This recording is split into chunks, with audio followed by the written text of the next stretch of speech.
Howdy folks, I'm Brian, I'm Amber. and here's some Reddit, and folks, we have a live stream coming up on Friday. We hope to see you then at 6 o'clock p.m. Eastern Time. Let's get started. Alright folks, and our first letter is titled, Am I a jerk for not letting my nephew win a chess game after he told everyone that he could beat me?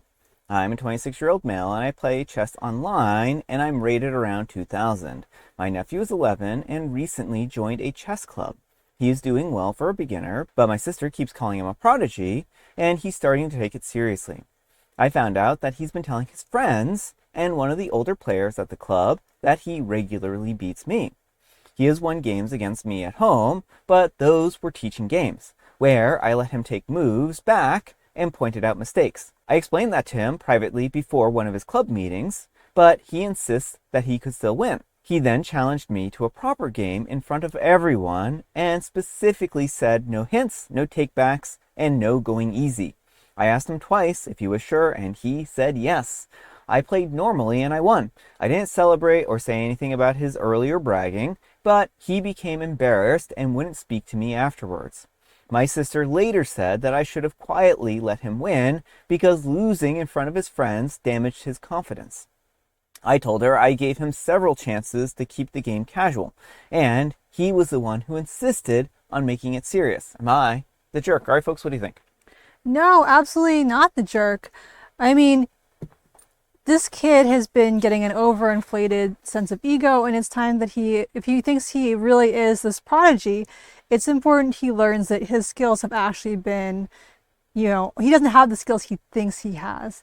OP's sister is kind of creating a monster where, like, the other kids he plays against, the other people he plays against, they're not going to humor him. They're going to play against him for real. And so he came in with this big ego, like, I'm going to beat my top chess playing uncle. OP did the sensible thing. Well, I think that OP, allowed it to be a real match, right? They explained that these aren't real matches, these aren't serious matches, rather, and that they were being given an advantage, and that's important when you are a kid and you're learning. And I think that OP is handling this in a really wise way. The fact of the matter is that someday he's going to go up against an opponent who can beat him, right? When that opponent just happened to be OP. He needs to know how to take a loss and how to be respectful about taking a loss. He's showing that he's a poor sport now, and that's really not great. If chess is something that he likes and he loves, then that's great, but OP should not have to throw their games just to inflate this little kid's ego, right? This isn't Candyland, and the kid isn't like 5. But let me know what you folks think. So anyhow, take care and good luck. All right, folks, and our next letter is titled, Am I a jerk for not returning a coworker's chair that he put in my cubicle when it was broken, but I fixed it? So this morning, I walked into my office. When I sat down in my chair, I noticed that it was different. A little bit more comfortable, which was nice, but I soon realized that it wasn't my chair. I also noticed that one of the arm handles was extremely loose, almost rotating 90 degrees and about to fall off. I looked at the side of the loose handle and saw that one of the bolts had come off the main frame of the chair. Now I have 2 options. 1, swap this chair out with someone else's chair in the office, or 2, fix the chair and continue to use it. I decided to fix this new comfy chair. I went into our work area, I grabbed an Allen wrench, and I secured the handle back to the frame. I also tightened all the other bolts, nuts, and wheels too. So, while I lost my original chair, I got a better one. Well, an hour passed, and Charlie, a 46-year-old male, walks by the office. An hour passed, and Charlie, a 46-year-old male, walked back into the office.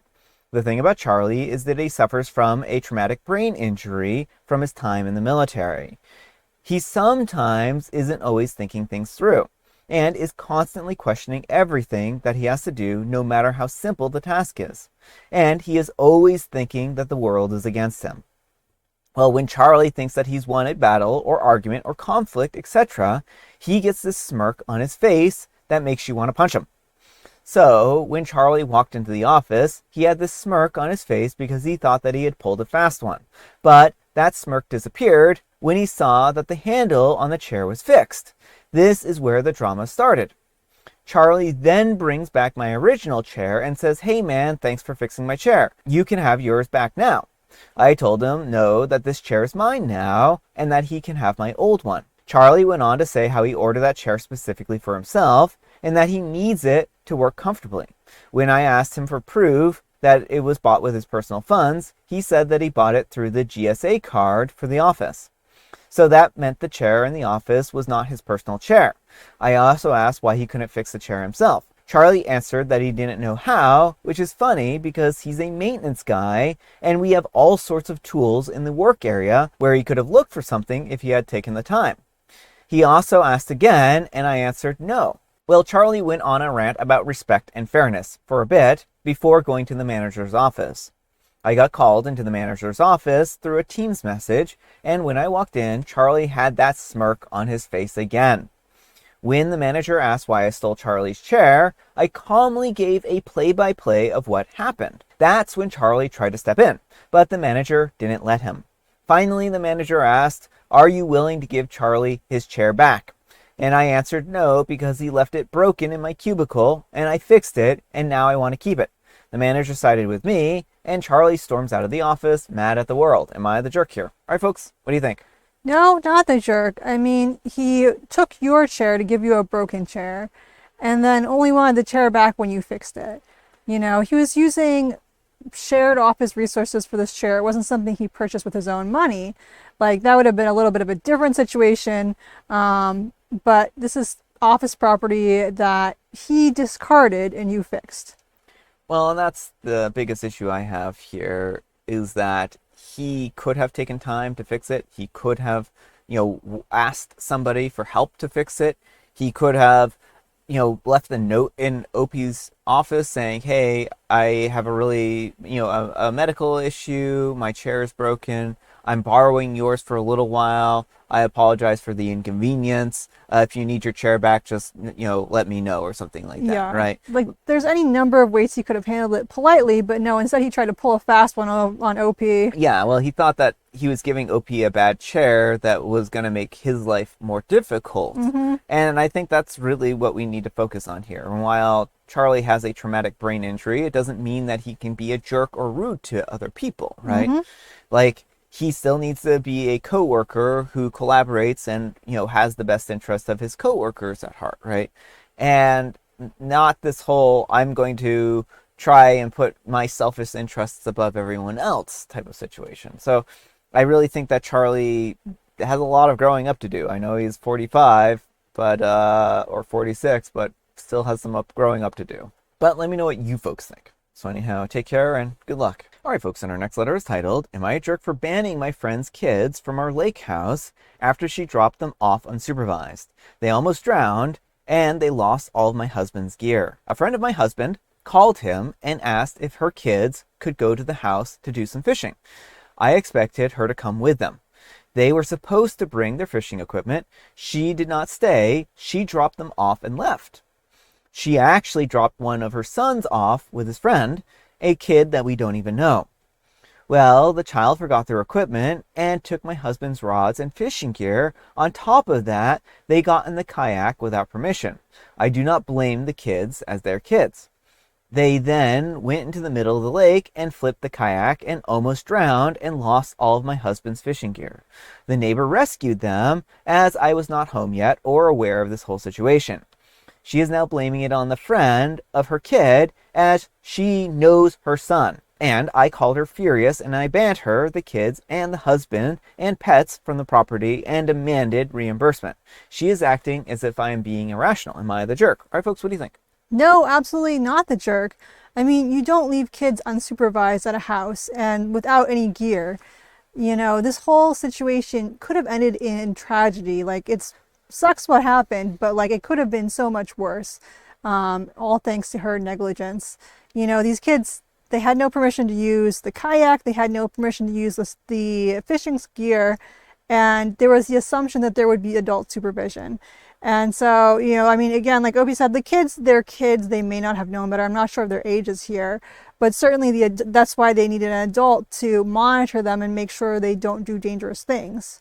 Yeah, I mean, for me, it kind of depends on how old the kids are a little bit too, because kids are allowed to be without supervision if they're, older. Like if these are 13 or 14 or even 15-year-old kids, I would expect a little bit more responsibility out of them than, say, a 10-year-old, right? But I mean, certainly if there's an expectation that they're going to be supervised and she didn't supervise them, that is problematic. Right. But kids still, hopefully the kids are now being disciplined in some form. Maybe the discipline is almost drowning. I don't know. But they hopefully are learning a valuable lesson about, consequences here. And honestly, like I know that OP it doesn't want to blame their kid for this situation, but their kid made a bad decision and did something that had consequences, and so they do need to be, have suffer some kind of consequence. Even if that's you need to get a part-time job to help pay for the fishing gear that you helped lose, right?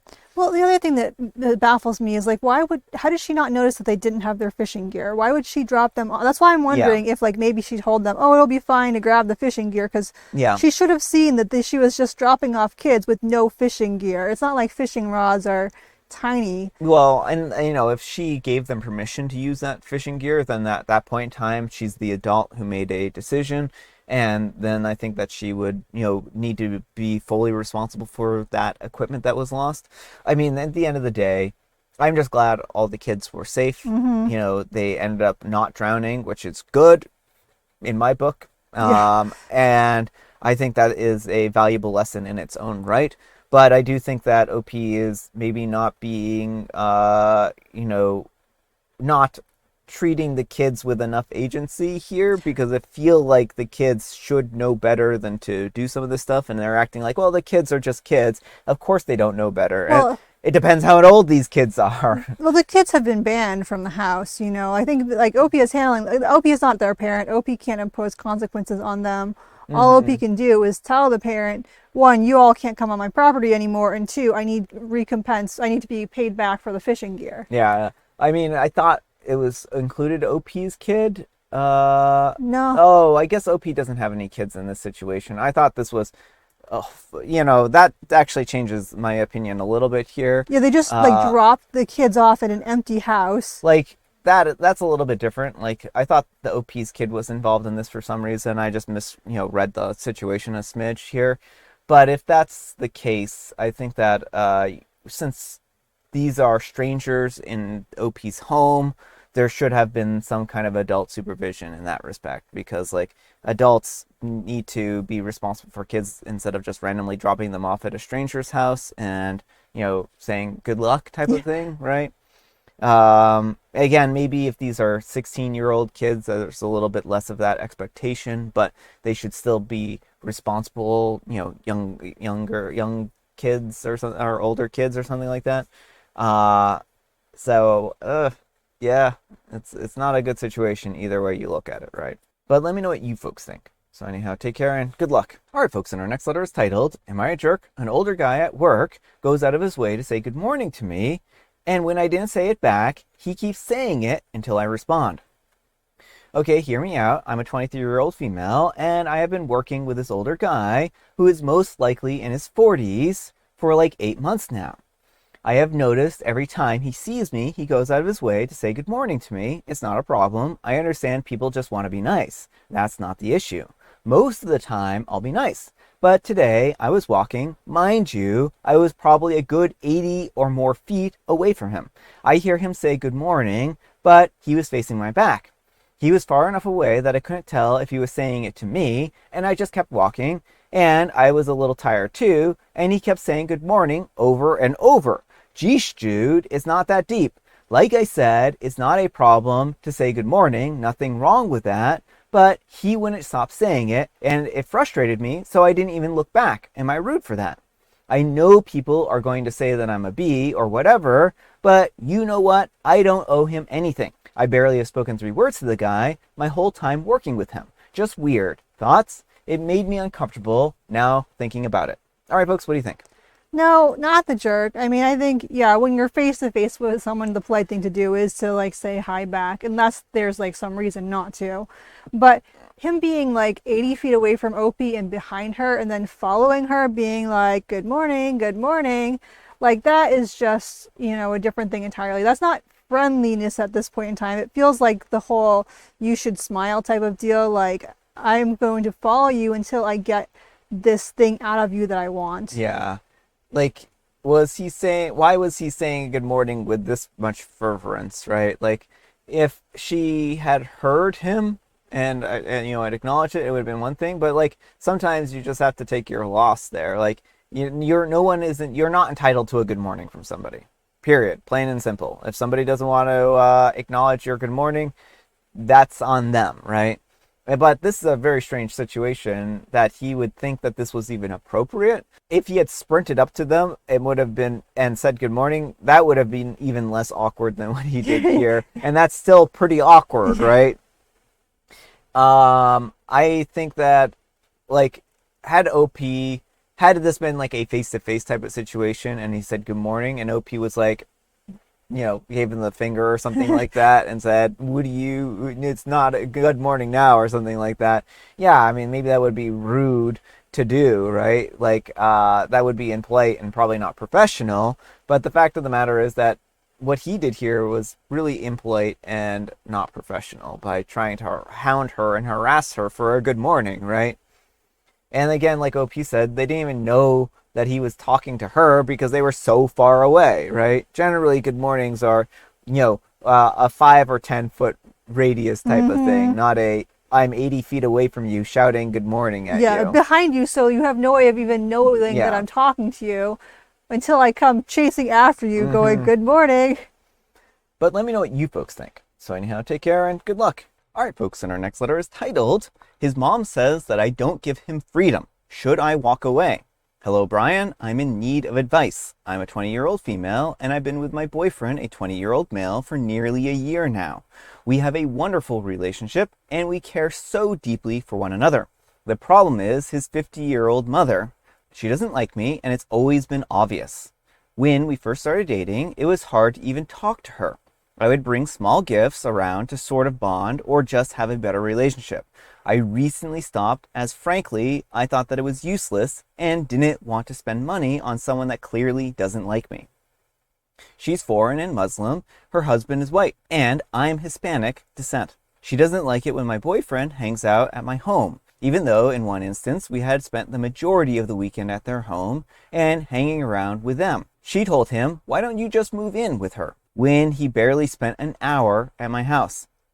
They have guests over, and she didn't want me there, even though her husband, who suggested that I come over to the boyfriend, and the boyfriend were perfectly okay with it. She frankly had a very straight face towards me, and her smile would drop when she would glance at me. Now, I know that me and my boyfriend spend a lot of time together. On average, we see each other almost every single day. We live 20 minutes apart. We just love to hang out, but that doesn't stop us from hanging out with other people. I don't have many friends, but I do hang out with my family and such. He hangs out with friends when he wants to, and frankly, he wouldn't care to hang out with his family, as he does feel quite detached from them at times. I believe they favor his sister more, but that's their business. His mother also makes a lot of remarks against boyfriend and occasionally father-in-law. I don't see her being very affectionate, supportive, or loving to the boyfriend. I think that she's sort of a rude person. My boyfriend got invited to a dinner at his friend's house. His friend's extended family would be there, and it seemed like a very casual but fun thing. I wasn't planning on going and planned to just drop boyfriend off since I don't like going to things that I'm not invited to. But boyfriend said that friend said to bring me or my family to it. His family wasn't going because I think boyfriend didn't want to bring them and didn't let them know. As we go to head out, we have a small talk with his parents and they kind of rope us in. His mother asked boyfriend if I'm going to dinner, and I say yes, I am, and I'm talking to father-in-law when his mother kind of interjects and asks me a question. Honestly, I forgot exactly what she said because I was and still am so mad about what happened next. She asked if I liked hanging out with his friends, and I said I do, since I know that they like me. She then goes on to declare that I do not give boyfriend freedom and I'm always around.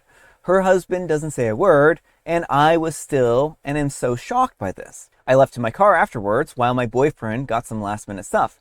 I just couldn't stop crying, and I still feel so ashamed by not defending myself or him doing so. I dropped him off at his friend's house and told him that I would never step foot in his house again. I'm not an evil person or an evil girlfriend, so I really don't deserve to be treated that way. Boyfriend was the one that suggested me coming over and going to dinner. He suggests a lot of hangouts. I know that I'm an amazing girlfriend, and I buy or give him the medicine when he needs it. I make sure that he eats and drinks enough water, and I have bought him clothes when he has holes. I have cooked for him when his parents were not around.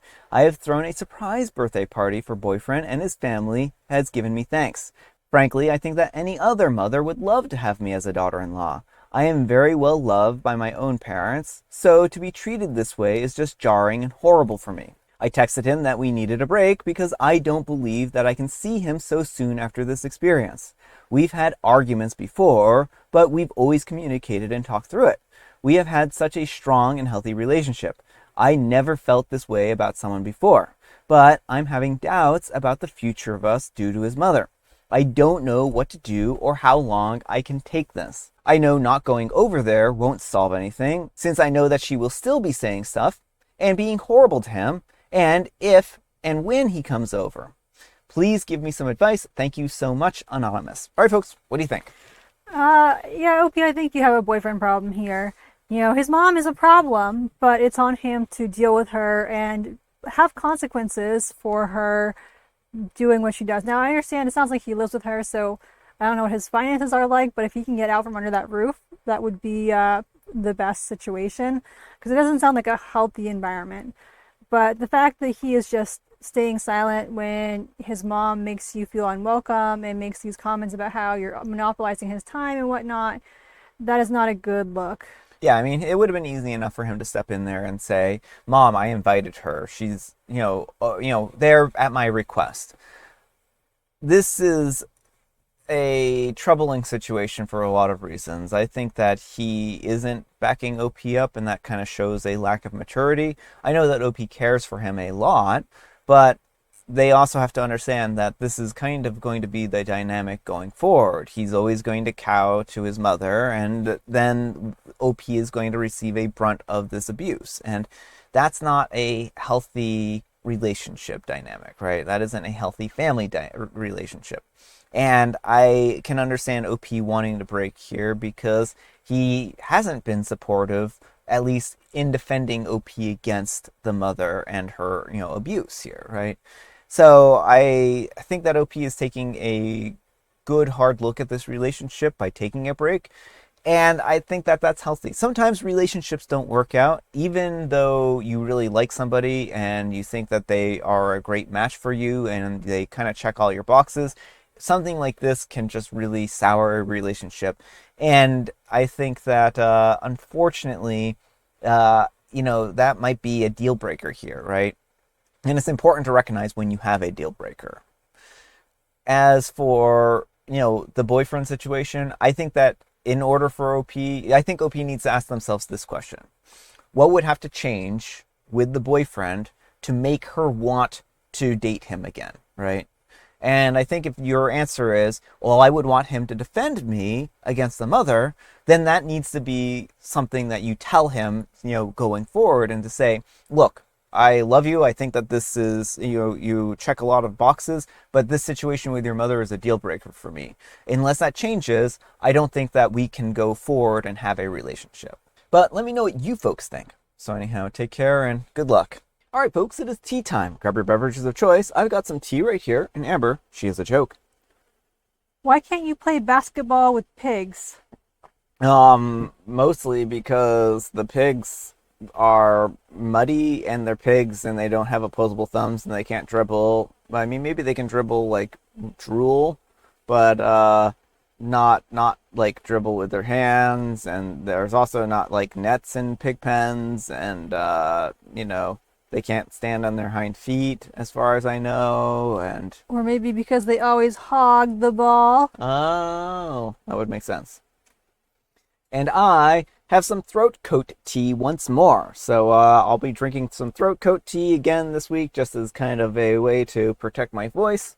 And folks, today is a very special day. It's Hello Day or Greetings Day. So make sure to go and greet somebody like a maniac. Just shout across the room, 80 feet away at somebody as loud as you can, good morning at them, and don't mind the consequences. Yeah, no, this does not sound like a good time. I thought at first when you said like a maniac, you meant like a maner, like, yeah, hi. I don't know. I can't even do it. Yeah. All right, folks, that's all the time we have for today. Thank you so much for watching. Happy Manic Monday, folks. I hope your Monday is off to a great start. Amber, we need some kind of moral advice and or guidance, and please have it on stealing your coworker's chair. Don't. Yeah, I mean, it's probably in poor taste, right? And replacing it with a broken chair, not good. Poor form. Poor form. But thanks so much for watching, and we'll see you all tomorrow. Bye.